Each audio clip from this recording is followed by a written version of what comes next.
Hello everyone. हमारा आज का सिलेबस है modern techniques of material management. Material management क्या होता है इसके बारे में हम लोगों ने प्रीवियस लेक्चर में पढ़ा है, परंतु आजकल इंडस्ट्री में कौन कौन से मॉडर्न टेक्निक्स यूज हो रहे हैं, कौन कौन से नए नए तरीके यूज हो रहे हैं मटेरियल मैनेजमेंट के लिए, इसके बारे में हम लोग जानेंगे। परंतु आप लोग के सिलेबस में मुख्यतः 3 टेक्निक्स के बारे में जानना है।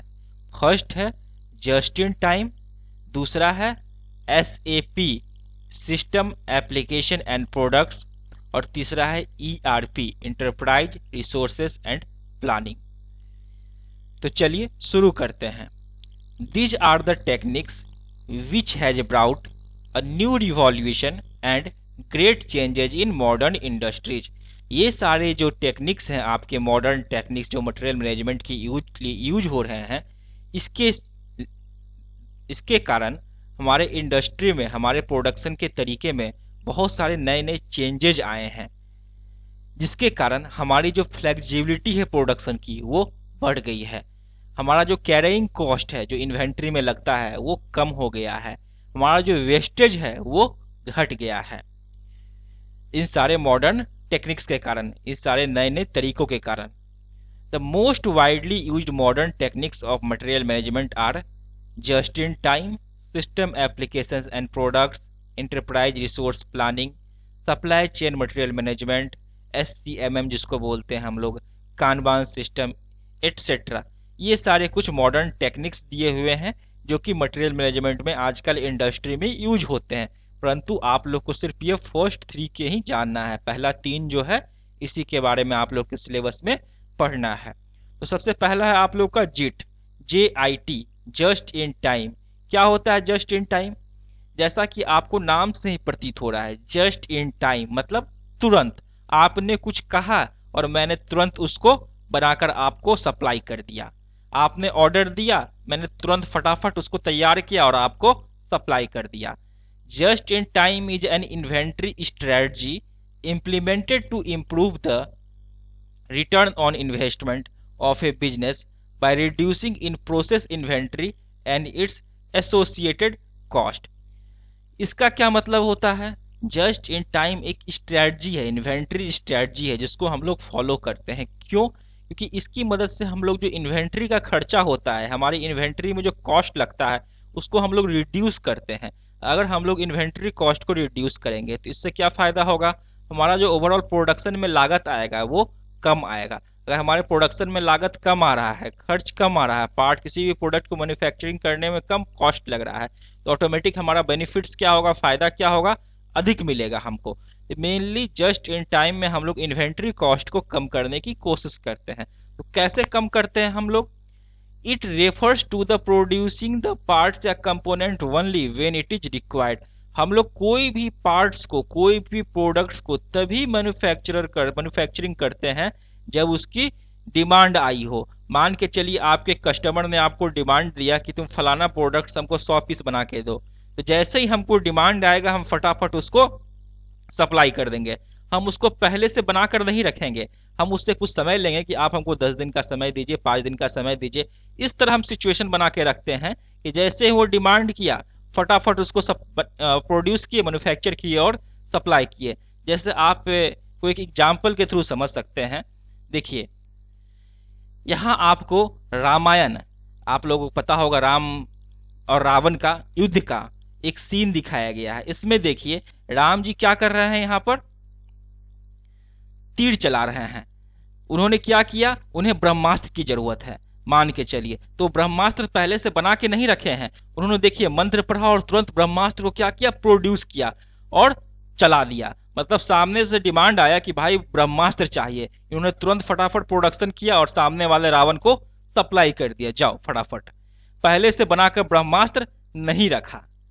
तो यही चीज है आपका जस्ट इन टाइम।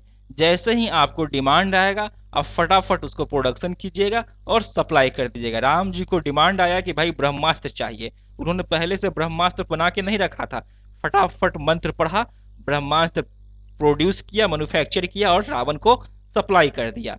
एक और एग्जाम्पल हम लोग ले सकते हैं। मान के चलिए आपके घर में कोई गेस्ट आते हैं, तो आप उनसे पूछते हैं आप चाय पीजिएगा या कोल्ड ड्रिंक्स पीजिएगा। उन्होंने कहा कि मैं चाय पीऊंगा, तो आप क्या करते हैं, आपके पास सारा चीज पहले से रेडी है, फटाफट आपने चाय बनाया और सामने वाले को सप्लाई कर दिया। पहले से आप चाय बनाकर नहीं रखते हैं। इसी चीज को हम लोग कहते हैं जस्ट इन टाइम। सामने से डिमांड आया आपके कस्टमर का, आपने फटाफट बनाया और जस्ट इन टाइम में आपने सप्लाई कर दिया। It is a management strategy that aligns raw material order from supplier directly with production schedule। इसका क्या मतलब हुआ कि मान के चलिए आपका जैसा प्रोडक्शन शेड्यूल है उसी के अनुसार हम अपने सप्लायर से रॉ मटेरियल मंगाएंगे। ऐसा नहीं कि हम रॉ मटेरियल मंगा करके जमा करके रखे हुए हैं और प्रोडक्शन कभी 2 साल बाद करेंगे, ऐसा नहीं है। जब मेरा प्रोडक्शन का शेड्यूल होगा कि आज ये पार्ट्स प्रोड्यूस होने वाला है, उसका रॉ मटेरियल हम लोग उसी के समय सप्लायर से मंगवाएंगे। ऐसा कोशिश करेंगे कि ठीक प्रोडक्शन के थोड़ी देर पहले आपका रॉ मटेरियल आए और आप उस पर मैन्युफैक्चरिंग प्रोसेस शुरू कर दे। आपको प्रोडक्ट को जमा करके नहीं रखना है, स्टोर करके नहीं रखना है, इन्वेंट्री करके नहीं रखना है। इससे आपका क्या होगा, आपका कॉस्ट बढ़ेगा। अगर आप लोग इन्वेंट्री करके रखते हैं तो मेनली उसी कॉस्ट को हम लोग को कम करने की कोशिश करना है। This results in reduction in wastage, storage and maintenance cost. अगर हम लोग इस तरह का प्रोसेस करते हैं, जस्ट इन टाइम अपनाते हैं, तो हम लोग का वेस्टेज कम हो जाएगा, स्टोरेज कॉस्ट आपका बचेगा और मेंटेनेंस कॉस्ट भी कम हो जाएगा रॉ मटेरियल का। Just in time inventory system is also known as just in time production और lean manufacturing at Toyota production system. हम लोग इसी को just in time production system भी कहते हैं या टीपीएस भी कहते हैं, टोयोटा प्रोडक्शन सिस्टम। टोयोटा की गाड़ियां भी आती है, 4 व्हीलर आता है मार्केट में, आप लोग को पता होगा। तो हम लोग इसको टोयोटा प्रोडक्शन सिस्टम ही कहते हैं। क्यों? क्योंकि इसका जो ओरिजिन हुआ था, इसका जो जन्म हुआ था वो टोयोटा मोटर कंपनी में ही हुआ था 1960 से 70 के दशक के बीच में जापान में। इसलिए हम लोग इसको टोयोटा प्रोडक्शन सिस्टम भी कहते हैं। टोयोटा प्रोडक्शन सिस्टम को आप वर्ल्ड का बेस्ट, टीपीएस वर्ल्ड का बेस्ट प्रोडक्शन सिस्टम माना जाता है। अब है जस्ट इन टाइम के कौन कौन से बेनिफिट्स है, कौन कौन से फायदा होता है।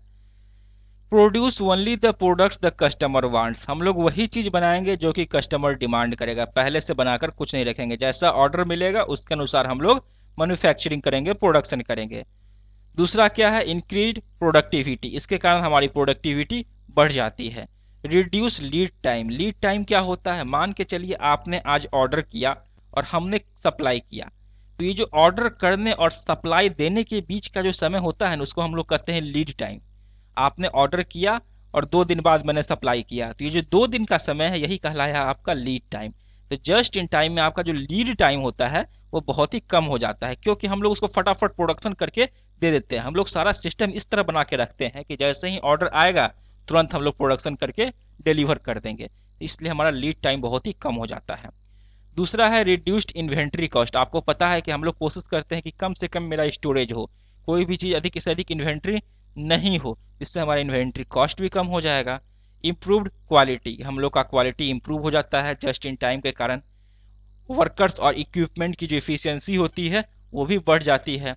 Lace work in process. Work in process का मतलब क्या होता है, मान के चलिए कोई प्रोडक्ट्स आप मैन्युफैक्चर कर रहे हैं जिस पर आप वेल्डिंग, ग्राइंडिंग और ड्रिलिंग बहुत सारे ऑपरेशंस करने वाले हैं उस प्रोडक्ट के मैन्युफैक्चरिंग के दरमियान। आप मान के चलिए आज वेल्डिंग कर दिए, ठीक है, आज वेल्डिंग कर दिए, अब वो पड़ा हुआ है कि उस पर ग्राइंडिंग अगला प्रोसेस होने वाला है, और वो 3 दिन तक ग्राइंडिंग के मशीन के पास इनपुट के तौर पर रखा हुआ है, उस पर कोई ध्यान ही नहीं दे रहा, वो वहां जमा होकर रखा हुआ है। इसी चीज को जो हम लोग कहते हैं work in process, work in process. क्योंकि देखिए जब तक उस पर सारे के सारे प्रोसेस कंप्लीट ना हो जाए, सारे के सारे ऑपरेशंस कंप्लीट ना हो जाए, आपका फाइनल प्रोडक्ट मैन्युफैक्चर नहीं होगा। आपने वेल्डिंग कर दिया, उस पर ग्राइंडिंग किया ही नहीं, तो आपका प्रोडक्ट फाइनल प्रोडक्ट नहीं बन पाएगा। इसलिए आप वेल्डिंग किए तो आपका ये कोशिश होना चाहिए कि तुरंत उस पर अगला प्रोसेस भी हो जाए, तुरंत उस पर उसका नेक्स्ट प्रोसेस भी हो जाए और आपका प्रोडक्ट फाइनल हो जाए। तो ये जो वर्क इन प्रोसेस है, मतलब एक प्रोसेस हो गया दूसरा के लिए वेट कर रहा है, ऐसा नहीं होना चाहिए। वर्क इन प्रोसेस आपका बहुत ही कम होना चाहिए, बहुत ही कम समय कंज्यूम होना चाहिए। एक ऑपरेशन से दूसरे ऑपरेशन के बीच का जो गैप होता है वो बहुत ही कम होना चाहिए। इसी चीज को यहाँ लिखा गया है, लेस वर्क इन प्रोसेस। आगे है बैरियर्स टू जिट इम्प्लीमेंटेशन। क्या होता है अगर हम लोग जस्ट इन टाइम को इम्प्लीमेंट करने चलते हैं तो हमारे पास कौन कौन सी दिक्कतें आती है। सबसे पहला दिक्कत ये आती है कि आपको पता ही नहीं रहता है कि आपका एग्जैक्ट डिमांड है कितना। आपका डिमांड एग्जैक्ट है कितना, आपका कस्टमर एग्जैक्ट कितना प्रोडक्ट चाहता है आपसे, क्योंकि ये हमेशा घटते बढ़ते रहता है। ये चीज आपको दिक्कत हो जाता है। अचानक से मान के चलिए आपको कस्टमर ने बोला कि हमको 100 प्रोडक्ट चाहिए, और अचानक से एक दिन पहले बोलता नहीं हमें 150 प्रोडक्ट चाहिए, तो फिर आप 50 प्रोडक्ट एक दिन में नहीं बना सकते हैं। तो इस चीज का बहुत दिक्कत होता है जस्ट इन टाइम में कि आपको एग्जैक्ट डिमांड ही नहीं पता रहता है। दूसरा है due to equipment failures difficult to supply the product on time. देखिए होता क्या, आप तो पहले से कुछ बना के रखते नहीं हैं, आप बोलते कस्टमर का डिमांड आएगा फटाफट उसको मैन्युफैक्चर करके दे देंगे। कभी कभी ऐसा सिचुएशन आता है कि कस्टमर आपका डिमांड किया कि मुझे इतना प्रोडक्ट्स तुम बना के दो, परंतु आपका मशीन ही इन मौके पे धोखा दे दिया, मेन समय में आपका मशीन धोखा दे दिया, वो बंद हो गया, खराब हो गया। तो आप क्या अपने कस्टमर को सही से प्रोडक्ट सप्लाई कर पाइएगा सही समय पर? बिल्कुल नहीं।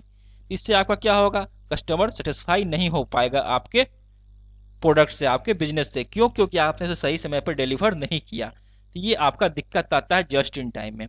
दूसरा है frequent changes in production plan. Production plan आपका हमेशा चेंज होते रहता है, कभी फिक्स नहीं रहता है, कभी ये घट जाएगा, कभी ये बढ़ जाएगा, जिस कारण जस्ट इन टाइम के इम्प्लीमेंटेशन में दिक्कत आती है। तो आज के इस लेक्चर में हम लोगों ने जाना कि जस्ट इन टाइम क्या होता है, इसके क्या क्या बेनिफिट्स होते हैं, और अगर हम उसको कहीं इम्प्लीमेंट करने चाहते हैं तो इसमें कौन कौन से बैरियर्स आते हैं। नेक्स्ट वीडियो लेक्चर में हम लोग पढ़ेंगे SAP और ERP के बारे में। Thank you.